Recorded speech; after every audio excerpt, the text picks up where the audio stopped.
படத்தோட ஸ்டார்டிங்லேயே சக்தி ஷாய்ரா பானு அப்படிங்கிற 2 பேரும் லவ் பண்ணி இந்த ஊரை விட்டே ஓடி போகலாம் அப்படி சொல்லி முடிவு பண்ணி வந்துடுறாங்க.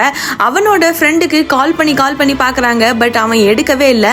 பானுவை கூப்பிட்டு எங்கே போகிறதுன்னு தெரியாமல் சக்தி ஒரு நாள் நைட்டு பார்க்கில் போய் உக்காந்துறான்.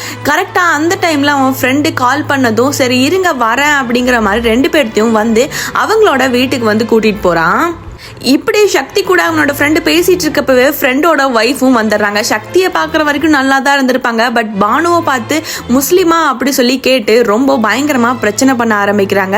ஹீரோவோட ஃப்ரெண்டு தான் அவனோட ஒய்ஃபை சமாதானப்படுத்தி 2 நாளில் நான் அவங்கள வீட்டை விட்டு அனுப்பிச்சிடுறேன் அப்படிங்கிற மாதிரி சொல்லி அவங்கள இங்கே இருக்க வச்சிருப்பான். அடுத்த நாள் காலையில் சக்தி வீடு பார்க்க போனதும் அந்த சாய்ரா பானு வந்து அந்த பொண்ணுக்கிட்ட போய் பேசுகிறப்ப இவ ரொம்ப ஹார்ஷாக நடந்துக்கிறா. இதெல்லாம் பார்த்த சாய்ரா பானு பயங்கரமாக அப்செட் ஆகிறா.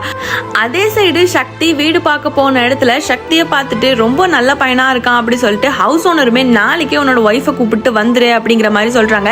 2 பேரும் சந்தோஷமா கிளம்பி அந்த வீட்டை பார்க்கலான்னு போறப்ப பானு முஸ்லீம்னு தெரிஞ்சதும் வீடு கொடுக்குறேன்னு சொன்னவங்க கூட தரமாட்டேன்னு சொல்லிடுறாங்க.